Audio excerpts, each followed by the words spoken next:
Hello everyone, আসসালামু আলাইকুম। কেমন আছেন আপনারা সবাই? আলহামদুলিল্লাহ, আমি তো অনেক ভালো আছি। আশা রাখছি আপনারা সবাই ভালো আছেন। আজকের যে ভিডিওর বিষয়বস্তু তা হচ্ছে কচু গাছ। তো আমি বলবো কচু প্রেমিক, কচু গাছ প্রেমিক, কচুর মুখী প্রেমিক, কচুর ডগা পাতা প্রেমিক কে কোথায় আছো রে ভাই? হুর হুর হুর হুর করে সবাই সামনে আসো।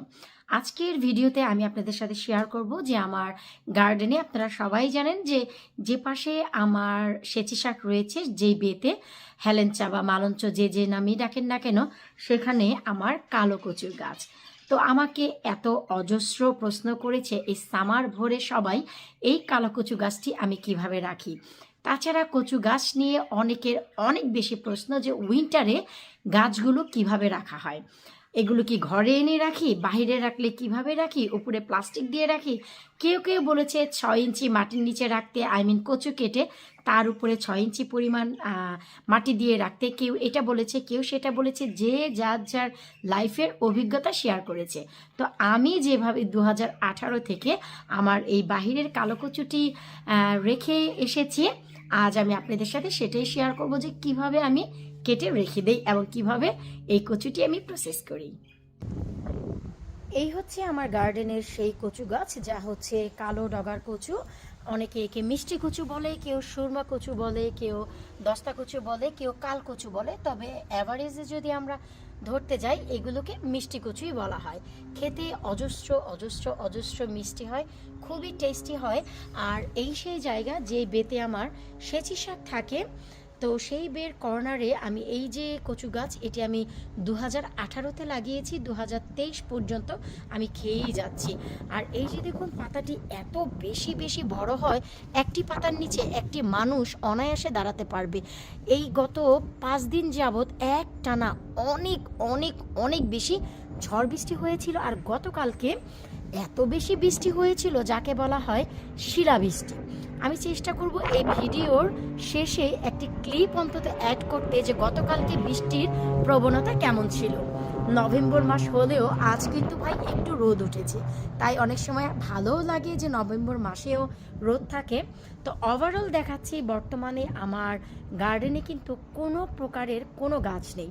আপনারা সবাই জানেন, গত পরশুদিন আমি আমার গার্ডেনের কচুর মুখির যে কচুগুলো আছে, এই যে যেগুলো ছিল, আমি জাস্ট একটু এক নজর আপনাদের দেখাচ্ছি কচুর মুখির যে কচু।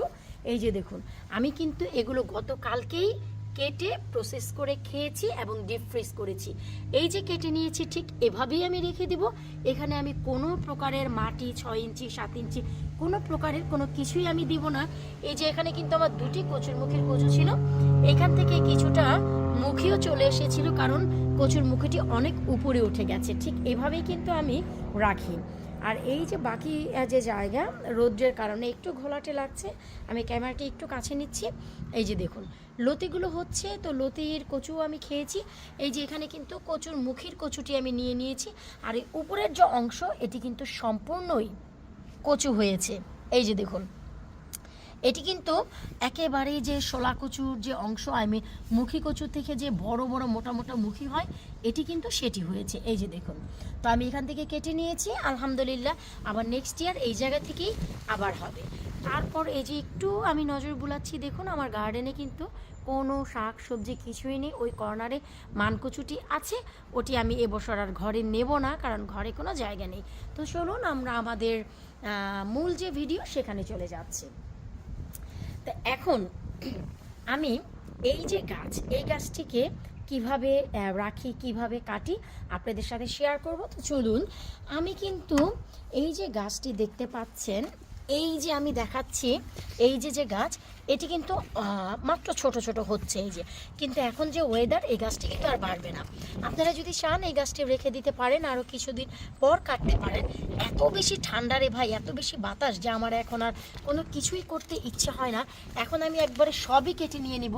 আমি প্রতি বছর যেভাবে কেটে রাখি, আজ আপনাদের সাথে শেয়ার করব। এই যে দেখুন, এই যে আমার নাইফটি দেখতে পাচ্ছেন, আমি কিন্তু একেবারে এই যে দেখুন, মাটির যে গোড়া, একেবারে গোড়া থেকেই কেটে নিচ্ছে। এই যে দেখুন, এই যে আপনারা নিশ্চয়ই শব্দও পাচ্ছেন। এই যে, এই যে আশা করি দেখতেই পাচ্ছেন। এই যে দেখুন, এই যে দেখেছেন, এই যে কচু।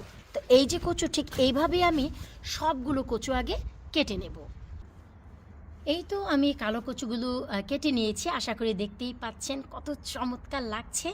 এখানে কিন্তু আমি বেশ কয়েকটি ডগা পাতা সবই কেটে নিয়েছি। এই যে, আর হচ্ছে যে বিষয়টি আমি কিভাবে রাখি, এই যে আপনারা দেখতে পাচ্ছেন যে আমার কচু গাছটি, এই যে অংশটি, এটি কিন্তু আমি আরও একটু মাটির থেকে কাটি। লাইক এক্সাম্পল, এই যে এখানে কেটেছি একেবারে মাটিটি ঘেঁষে। তো এখানে আমি মাটিটি ঘেঁষে কেন কাটলাম না আমি আপনাদের একটু দেখাচ্ছি। এই যে দেখুন একটি মুখ বের হয়েছে, আর এই যে কচু, এই যে কচুর গায়ে এই যে দেখুন আরও একটি চোখ বের হয়েছে।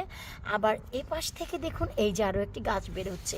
খুব বেশি মায়া হচ্ছিল, তাই আমি একেবারে মাটি পর্যন্ত না কেটে এই মুখটি আর এই মুখটি রেখে দিলাম। যদিও ঠান্ডায় বাঁচবে না, এখানে আমি না 6 ইঞ্চি মাটি দিব এর উপরে, না কোনো প্লাস্টিক দিব, না কিছু দিব, এভাবেই রেখে দিব। শুকর আলহামদুলিল্লাহ নেক্সট ইয়ারের জন্য। আবার এই যে সাইড থেকে ছোট একটি গাছ বের হচ্ছে, তাই এটিও কাটলাম না। আর হচ্ছে এই যে বাকি এই যে ছোট ছোট দুটি গাছ, এই যে একটি আর এই যে একটি, এই যে দেখুন। তো এই যে গাছগুলো আমি ঠিক এইভাবেই রেখে দিব, এর অধিক আমি আর কোনো কিছুই করি না। সো আপনাদের অনেক প্রশ্ন যে এখানে কাটার পর কি করতে হয়, উপরে মাটি দিব না কি আসে বিষয়। আমি কিন্তু এখানে কোনো কিছুই করি না, না কোনো প্লাস্টিকের ব্যাগ দেই, না কোনো এক্সট্রা 6 ইঞ্চি পরিমাণ মাটি দেই। মেন মাটিতে 2018 থেকে আমার ঠিক এই জায়গাতেই ঠিক এতগুলো মুখী আমি লাগিয়েছি, এতগুলি গাছই আমি পাচ্ছি। এখানে আমি মোট 3টি মুখী লাগিয়েছিলাম, 1টি 2টি 3টি। তো এই 3টি মুখী থেকে আমার এই যে বাচ্চাগুলো প্রতি বছরই এই 2টি 3টি করে এক্সটি বাচ্চা আমি পেয়ে যাচ্ছি। এই তো এবার দেখুন আপনাদের একটু বুঝতে সুবিধা হবে, কারণ সাইডে থাকা এই যে ছোট দুটি গাছও আমি কেটে নিয়েছি। এই যে ঠিক এভাবে এখন রেখে দিব। আর এই যে সাইড থেকে আমার লতিরাজ কচুগুলো রয়েছে, এই সর্বশেষে এই যে দেখুন লতিরাজ কচুগুলো হচ্ছে, এবং এই যে সাইড থেকে এই যে দেখুন লতিও দিচ্ছে। এই যে দেখুন আমি একটু সরিয়ে দেখাচ্ছি, এই যে দেখুন এই যে লতি দিচ্ছে, এই যে লতি দিচ্ছে। তো এই যে আমার লতিরাজ কচুগুলো হচ্ছে। এই বছর লতিরাজ কচু হয়নি, কারণ অনেক বেশি লতি দিয়েছি এখান থেকে, কিন্তু কচুগুলো তেমন হয়নি। এই কচুগুলো কিন্তু আমি 2019-এ লাগিয়েছি, 19, 20, 21 আমি অনেক খেয়েছি, এবং এবছরও হয়েছে। তবে 2023-এ একটু কম হয়েছে, কারণ এখানে সেচি শাক এত পরিমাণে হয়েছিল যে আমার এই যে সব কচুগুলো ঢেকে গিয়েছিল। আর এই যে সাইডে কালো কচুগুলো এবছর তুলনামূলকভাবে বেশি বড় হয়েছে, আমার একেবারে কপাল পর্যন্ত উঠেছিল এই যে এই কচুগুলো। তাই সবগুলো কচুর ছায়া পেয়ে এবং সেচি শাকের ছায়া পেয়ে এখানে অনেক বেশি লাল শাক ডাঁটা শাকও দিয়েছিলাম।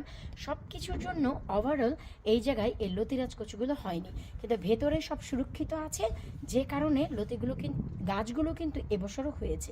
এগুলো কিন্তু 2019-এ মেন মাটিতে দেয়া। 19-এর সামার ভরে খেয়েছি, 20-এর সামার ভরে খেয়েছি, 21-এর সামার ভরে খেয়েছি। 19-এর সামার, 20-এর সামার, 21-এর সামার, 22-এর সামার। তো 23-এ আমি খেতে পারিনি। এর অজস্র ভিডিও, সফল ভিডিও কিন্তু আমি আপনাদের সাথে শেয়ারও করেছি, যে আমার যেখানে মালঞ্চ বা সেচি শাক আছে সেই পাশে আমার কচু গাছ। আপনারা যদি ইউটিউবে গিয়ে সার্চ করেন লাবণী কিচেন কচু 2022, আপনারা দেখতে পাবেন এখানকার সফল যে ভিডিও, সেই ভিডিওগুলো এবং সেই লতিরাজ কচুগুলো।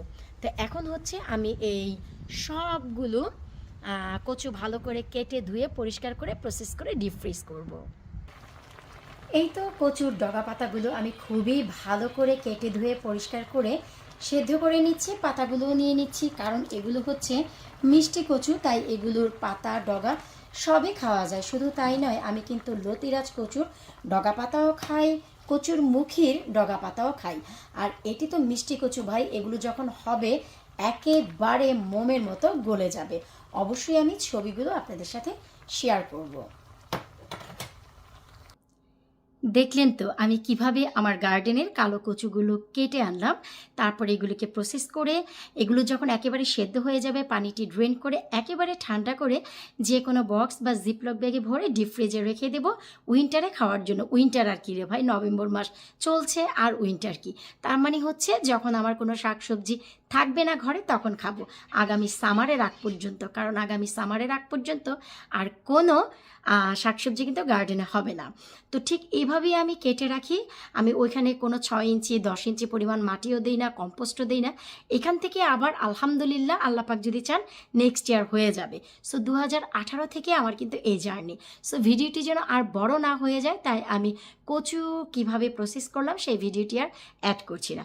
শুধু আমি একটি ক্লিপ অ্যাড করব, নভেম্বর মাস হলেও বর্তমান তাপমাত্রা কত। আপনারা একটু লক্ষ্য করলেই দেখবেন একটু রোদ উঠেছে আজকে।